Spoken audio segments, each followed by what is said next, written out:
Hi guys! Welcome back sa YouTube channel ko. So for today, meron tayong math problem coming from a past board exam which is from Mechanical Engineering Boards 2022. Pero before that mga Lodi Geeks, shoutout muna kay JP Nobleza at kay Future Engineer Mark Opus. And maraming salamat sa dalawang Lodi Geeks natin to na patuloy na sumusuporta sa channel natin. And I hope you all the best mga Lodi Geeks, Future Engineers. So ito yung problem natin. This is related sa word problem mga idol. So Douglas can paint a fence 50% faster than Nonoy and 20% faster than Jerome. And together, they can paint a given fence in 4 hours. So lahat daw sila, working together, can paint a given fence in 4 hours. How long will it take Douglas to paint the same fence if he had to work alone? Okay, so marami kasi sa atin ang nahihirapan when it comes to this type of problems. Pero kung alam natin yung concept that the rate of doing a certain job is the reciprocal of the time, so magkakaroon tayo ng idea na paano ba yung magiging flow ng solution natin.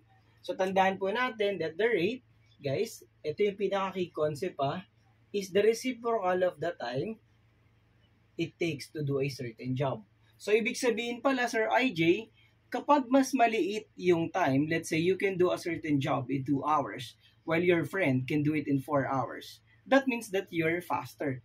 Kasi 1/2 is greater than 1/4. Sir IG, bakit naging 1/2? Kasi nga 2 hours, reciprocal nun, that will be your rate. So 1/2, parang ganun siya. Yung friend mo naman, 1/4. Kapag pinag-compare natin yung fractions na yun, 1/2 is obviously greater than 1/4. So ganun po yung magiging concept natin dito. So ano ba yung gagamitin natin, Sir IJ? Douglas can paint a fence 50% faster than Nonoy. So pwede siguro nating gawing pwede nating i-represent yung time ni Nonoy kasi siya yung pang-reference 50% faster daw si Douglas kay Nonoy. So let's say yung time ni Nonoy, i-assume natin that Nonoy's time is equal to the variable t. Okay? So yan yung time it takes to do the job. So that means na yung rate ni Nonoy, yung R means, ano yan guys that's the rate. That is 1/t. Okay po, sana maliwanag Reciprocal, that is the key concept here. Okay, next. Douglas can paint a fence 50% faster. So, ibig sabihin, kung 50% faster, alam natin when it comes to percentages, 50% faster means 1.5. Diba, kumbaga parang 50% is 100% plus 50%, that is 150%, or in terms of decimal, that is 1.5.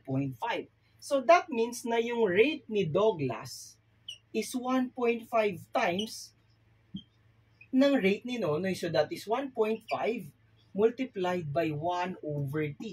Or that is simply 1.5 all over t. Okay? Sana maliwanag yun guys However, dito tayo magkakaroon ng problema. Although napaka-slight lang na problem. And 20% faster than Jerome. So parang si Douglas kasi yung pinaka-reference natin Douglas, that means na si Douglas 20% faster than Jerome. Paano natin kukunin yun, Sir IJ? 1.5/t na si Douglas. So kapag 20% faster siya kay Jerome, syempre mas mabilis siya. Itong 1.5, di-divide natin kay... Okay, so paano gagawin natin yan, Sir IJ? So let's say 20% faster ako dun sa isa. So 100 plus 20, that is 120%. In decimal, that is 1.2. So kumbaga, ang gagawin natin dito, yung rate ni Douglas, i-divide natin by 1.2. Ulitin ko, bakit naging 1.2? 100 plus 20%, 120%, 1.2. Yung equivalent nun in terms of decimal. So that means that yung rate ni Jerome will just be equal to 1/1.2 ng rate ni Douglas, which is 1.5/t. So, parang dinivide lang natin yung rate ni Douglas by 1.2 kasi 20% faster siya. Kapag sinimplify natin na 1.5/1.2, that is 1.25. Okay? So, kung medyo nalito kayo doon, so more practice, more problems, para at least mas familiarize kayo, mas mabata kayo sa mga problem na kagaya nito. So, paano na natin kukumpitin yan, Sir IJ? Siyempre, the sum of the individual rates. Yung sum ng individual rates must be equal to the total. In terms of rate to mga Lodi Cakes ha. So paano natin gagawin yan Sir IJ? So yung sum ng rate ni Nonoy, 1 over T, plus si Kuya Douglas, 1.5 over T, plus si paring Jerome na 1.25 over T, must be equal to the rate ng total nila. Dahil 4 hours yan, hindi po 4. That must be 1 over 4. Okay? Sana klaro tayo dun guys ha. Rate kasi yan, 1 over time. So solving for T, makukompute nating value ni T is 15. So Sir IJ, ano po yung ibig sabihin ng 15 na yan? Pwede nyo gamitan ng Caltech ng mga Lodi Cakes. Or if gusto nyo mag-algebra, okay lang. 1 plus 1.5, that's 2.5. Plus 1.25, that is 3.75 over T. Cross multiply yung 3.75 by 4, that's 15. Ano po yung 15 na yan? Ito na yung time ni Nonoy, which is 15 hours. Pero ano bang hinahanap? How long will it take Douglas? So 1.5 over 15. So dito tayo pupunta guys ha. So that is 1.5 over 15. Kapag sinimplify natin to in terms of fraction, that is 1 over 10.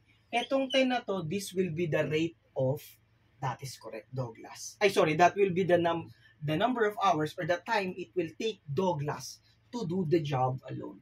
Therefore, the correct answer is 10 hours. If you want to know for the rate ni tawag mo dito, ni Jerome, so substitute mo lang yung 15 dito, 1.25 over 15 and then just simplify.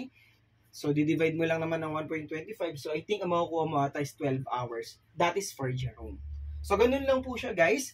If ever you have questions or clarifications, huwag po kayo mayayang mag-comment sa comment section. And thank you so much those who keep on supporting our channel.